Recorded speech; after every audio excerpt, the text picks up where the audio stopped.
తెలంగాణలో ప్రభుత్వ అధికారులు డ్యూటీ చక్కగా చేయట్లేదు. డ్యూటీ చక్కగా చేయకపోవడమే కాకుండా ఓవర్ యాక్షన్ చేస్తున్నారు. కరెక్టే కదా? ఎవరి డ్యూటీ వాళ్ళు చేస్తే ఈ బాధలు ఎందుకండి? బీజేపీ చేస్తున్న తప్పులను పబ్లిక్ ఎవరైనా సోషల్ మీడియా ద్వారా ప్రశ్నించేవాడు ఉగ్రవాద అయిపోతున్నాడు.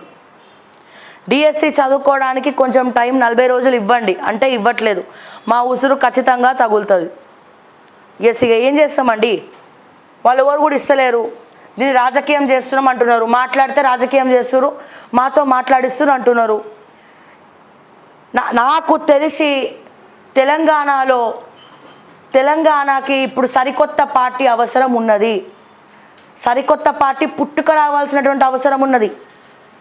కాంగ్రెస్, బీఆర్ఎస్ వాళ్ళు ప్రక్షాళన చేసుకుంటలేరు. బీఆర్ఎస్ చక్కగా పనిచేస్తలేదు, ప్రతిపక్ష పాత్ర సరిగ్గా పోషిస్తలేదు బీఆర్ఎస్. బీజేపీ ఐఏఎస్లు, ప్రజా సమస్యలు చాలా ఉన్నాయి. మరి వీటన్నిటిని ప్రశ్నించేది ఎవరు? సరికొత్త పార్టీ రావాలి, మనకు పెట్టాలని ఉంటుంది. కానీ పైసలు ఉన్నాయా? నేను చెప్తున్నా, ఈ రోజున ఎవడన్నా తీసుకపోయి జైలు వేసి అరెస్ట్ చేస్తే ప్రజలు కూడా ఎవడు రాడు. ఎవడికి వాడు యమునా తీరే మనకెందుకులే అనుకొని ఉండబట్టే వీళ్ళ రాజకీయాలు గిట్లు ఏడ్చినాయి. వీళ్ళ ఐఏఎస్ ఆఫీసర్ల పని గిట్లు ఉన్నది. అందుకే ఎవరు కూడా మాట్లాడి ముందుకు రాడు. ఎవరి కోసం అయితే కొట్లాడినామో వాళ్ళందరూ కూడా సైలెంట్ అయిపోతారు. ఎవరు కూడా సపోర్టివ్ ఉండరని చెప్పి మాట్లాడే కొద్దో ఇద్దరో ముగ్గురో మంది కూడా బ్యాక్ స్టెప్ వేస్తారు. నిజంగా బీఆర్ఎస్ తన తప్పులు తను తెలుసుకొని ప్రజా సమస్యల పైన ప్రతిపక్ష పాత్ర గట్టిగా పోషించాల. కానీ ఎక్కడ కూడా మనకి పోషిస్తున్నట్టు లేదు.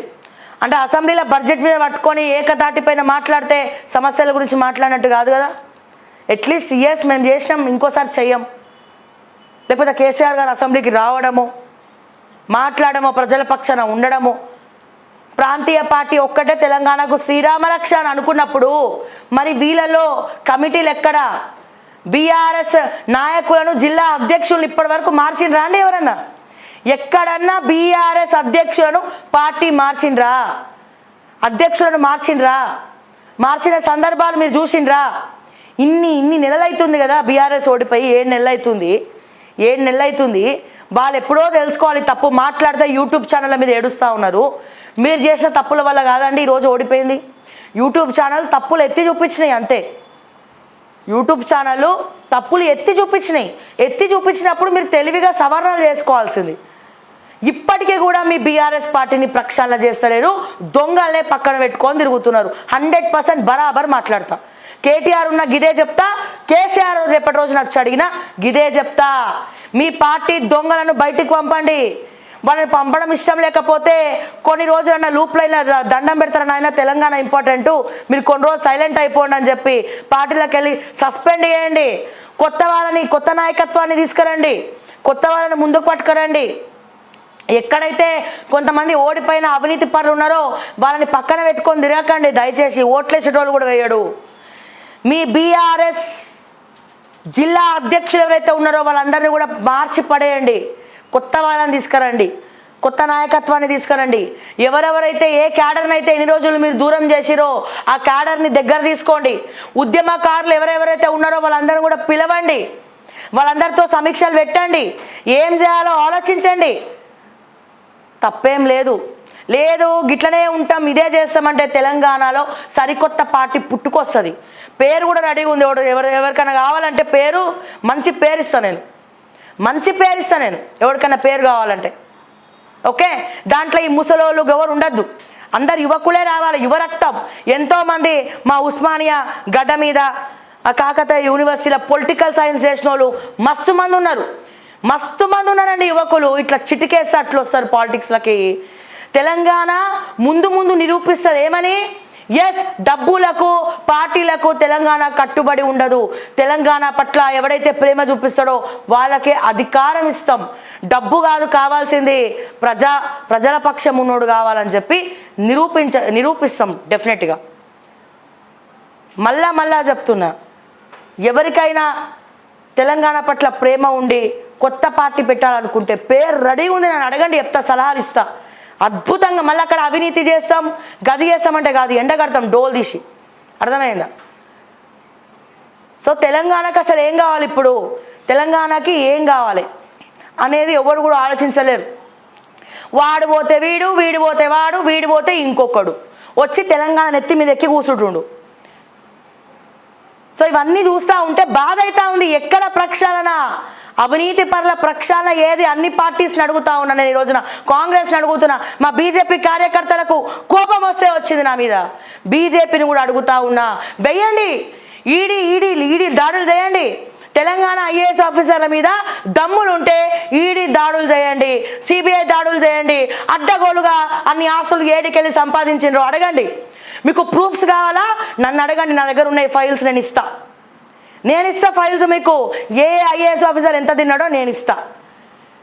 జస్ట్ మీరు ఒక అనౌన్స్మెంట్ ఇవ్వండి చాలు, సిబిఐ ఈడీ దాడులు తెలంగాణ ఐఏఎస్ ఆఫీసర్ల మీద బరాబర్ తెచ్చిస్తా, వీడియోలతో సహా ఇస్తా. ఒక్కదాన్ని ఎన్నం చేస్తామండి? ఎవడో ఒకళ్ళు ముందుకు రావాలి కదా కేసులేనికి. నిజంగా నిజమైనటువంటి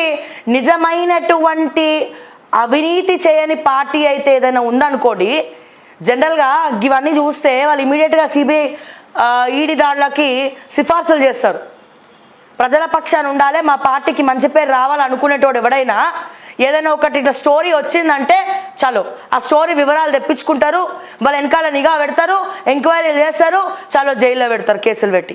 కానీ మనోళ్ళు ఏందండి, ఇన్ని చూపించినా కానీ ఓట్స్ అప్పుడు చేయడు అంటే వాళ్ళు కూడా గంతే అని కదా అర్థము, వాళ్ళు కూడా అంతే కదా. మళ్ళా చెప్తా ఉన్నా తెలంగాణలో ప్రాంతీయ పార్టీ బీఆర్ఎస్కి చెప్తా ఉన్నా, మీరు ప్రక్షాళన చేసుకుంటారా, మార్పు తెచ్చుకుంటారా, ప్రజల పక్షాన ఉంటారా, కొత్త నాయకత్వాన్ని తీసుకొస్తారా, కొత్త అధ్యక్షులను పార్టీ అధ్యక్షులు మారుస్తారా, కార్యకర్త ఏవైతే కమిటీలు పెడతారా, కార్యవర్గ సమావేశాలు జరుపుతారా? సరే లేదంటే తెలంగాణలో సరికొత్త పార్టీ పుట్టుకొస్తుంది. పుట్టుక రాకపోతే మేమే రప్పిస్తామండి. మేము రప్పిస్తాం ఇంకొక ప్రాంతీయ పార్టీని తెలంగాణలో. బీఆర్ఎస్ ఇమ్మీడియట్గా టీఆర్ఎస్ చేయాలి, పేరు మార్చండి, బీఆర్ఎస్ను టీఆర్ఎస్ చేయండి. మీలో మార్పు తెచ్చుకోవాలి. ఇప్పుడు ఎట్లాగో మళ్ళీ మా నిరుద్యోగులు మొదలుపెట్టారు, మార్పు కావాలి, కాంగ్రెస్ రావాలని పాడిన వాళ్ళంతా మార్పు కావాలి, కాంగ్రెస్ పోవాలంటారు మళ్ళా. సో ఇవన్నీ ఎందుకు వచ్చినాయి ఆలోచించండి. మీరు మారతారా, లేకపోతే తెలంగాణలో కొత్త పార్టీని తీసుకురమ్మంటారా? ప్రాంతీయ పార్టీని తీసుకొస్తాం, అవసరమైతే పైసలు అవసరమే లేదు. సరైన ప్రణాళికతోటి, చిత్తశుద్ధితోటి, మంచి చేయాలనే తపనతోటి ఉంటే చాలు తెలంగాణలో సరికొత్త పార్టీ పుట్టుకొస్తుంది చెప్తున్నా నేను.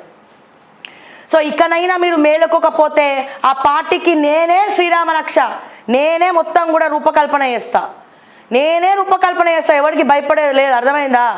సో మీరు మారతారా, కొత్త పార్టీ పెట్టాలన్నా, ప్రాంతీయ పార్టీ. అప్పుడు ఏమవుతుంది? ఆల్రెడీ నేషనల్ పార్టీస్ ఏందో తెలంగాణలో మా ప్రజలు చూసిరు. తెలంగాణకి ప్రాంతీయ పార్టీ శ్రీరామ రక్షణ అనుకునేటోళ్ళందరూ కూడా మరి కొత్త పార్టీ వైపు చూస్తారు. ఎందుకంటే ఐఏఎస్ ఆఫీసర్లు స్కాములు చేస్తుంటే మా బీజేపీ వాళ్ళు పట్టించుకుంటలేరు, అధ్యక్ష పదవుల కోసం కొట్టుకుంటా ఉన్నారు లోపల. ఓకే, కాంగ్రెస్ వాళ్ళేమో మార్పు కావాలని చెప్పి వాళ్ళే మారిపోయినరు.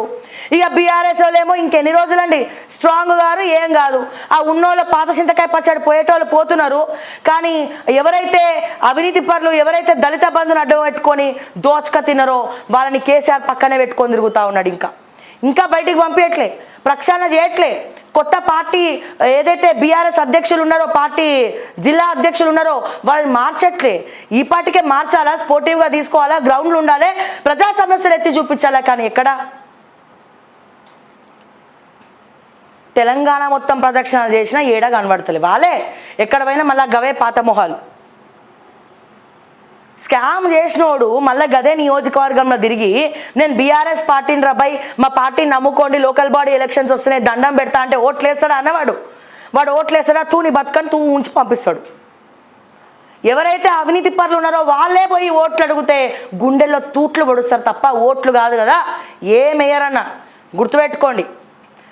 అందుకే చెప్తున్నా, మీరు ఇంకా మారకపోతే మీకు కాంపిటీషన్గా కొత్త పార్టీ వస్తుంది. కొత్త పార్టీ పెట్టి చూపిస్తాం. సంకల్పం ఏదైతే ఉందో గది గొప్పది చెప్తున్నా.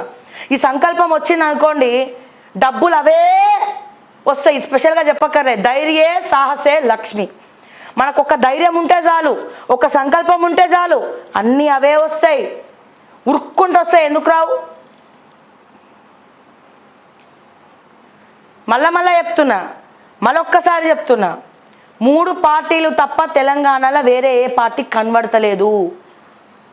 సో మీ పార్టీలు మార్చుకుంటారా, ప్రజల తరపున ఉంటారా? ముఖ్యంగా ప్రాంతీయ పార్టీ బీఆర్ఎస్. పాయింట్ నెంబర్ 1, ఏవైతే అవినీతి పరులు ఉన్నాయో 2 నేషనల్ పార్టీస్, ఇటు కాంగ్రెస్ డబ్బులు తీసుకుంటుంది వాళ్ళ దగ్గర, అటు బీజేపీ సైలెంట్గా ఉన్నది, ఏం చేస్తలేదు. కేంద్ర ప్రభుత్వంలో తెలంగాణ నుంచి 2 సెంట్రల్ మినిస్టర్స్ ఉన్నారు, కేంద్ర ప్రభుత్వంలో అంతమంది ఉన్నారు. సరే తెలంగాణకు 0 ఇస్తే ఇచ్చిది సంతోషం, కానీ అవినీతినన్నా చిప్పుకట్టతోటి తొయ్యాలి కదా, గాది కూడా పని చేస్తలేరు మీరు. మళ్ళీ మంచి అడ్వకేట్లు ఉన్నారు మా బీజేపీలో, వాళ్ళెవరు మాట్లాడరు దీని గురించి. మళ్ళీ బాధ అవుతా ఉంది, డెఫినెట్గా బాధ అవుతా ఉంది. ఎందుకంటే ఈ పరిస్థితి వచ్చిందని చెప్పి తెలంగాణకు. సో డెఫినెట్గా ఒక మంచి ధైర్యం ఉన్న పర్సన్, వీటన్నిటిని కూడా తిప్పికొట్టే పర్సన్ ఖచ్చితంగా ఒక కొత్త పార్టీతో ముందుకు రావాల్సిందే. మీరు చప్పుడు చేయకపోతే మళ్ళా చెప్తా ఉన్నా, మళ్ళీ చెప్తా ఉన్నా, వింటే వినండి, లేకపోతే ఇంకేమైనా కేసులు పెట్టుకోండి. ఎవరు భయపడు, కుక్కలు కూడా భయపడవు మీ కేసులకు, గుర్తుపెట్టుకోండి. ఏముందండి, ఆ తీన్మార్ మళ్ళీ చెప్పలే, జైల్లో ఏముంటుందని టైం టు టైం ఫుడ్ ఉంటుందట. పొద్దున్నే 6 గంటలకు లేవాలి. ఓకే, బయట ఉన్నామనుకోండి మాలాంటి వాళ్ళు, మా ఎంప్లాయీస్కి జీతం ఇచ్చుకోవాలి.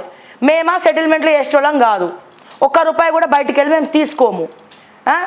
జీతాలు ఇవ్వాలంటే ఎత్తుక్కోవాల్సిందే, ఎంప్లాయీస్కి ఎట్లు ఇవ్వాలి ఏందని. జైల్లో కూర్చుందాం అనుకోండి, మంచిగా టైం టు టైం తింటాం కదా. అసలు ఇది వరకులా కాదు, మంచి ఫ్రెష్ భోజనం పెడుతున్నాడు జైల్లో. పొద్దున మా తీన్మార్ మల్లన్న మొన్న ఏదో ఫేస్బుక్లో వీడియో వస్తే చూసిన జైల్లో ఎట్లుంటుంది ఫుడ్ అనేది ఒక స్టోరీ చేసాడు. అది మొన్న నాకు కళ్ళెంబడి పడ్డది. నాకు అనిపించింది, అరే జైలు జీవితమే బాగుందిరా కదా నాయన, బయట ఉంటే అక్కడే మంచిగా యోగానో తపస్సో ఇంతేదో జపం చేసుకొని మంచిగా కూర్చుంటే టైం టు టైం ఫుడ్ పెడతారు. పొద్దున 8ంటికే మంచి టిఫిన్ వస్తుందంట, మళ్ళీ 11ంటికే వేడి భోజనం వస్తుందట, మళ్ళీ సాయంత్రం తొందరగా పెడతారట. చేయాల్సింది ఎక్సర్సైజు, యోగా, కొంచెం అటు ఇటు అట్లా తిరిగి ఏమైనా పని చేసుకుంటే అయిపోయాయి. మంచిగా ఇంత పని చేస్తే అక్కడ జీతం కూడా వస్తుంది.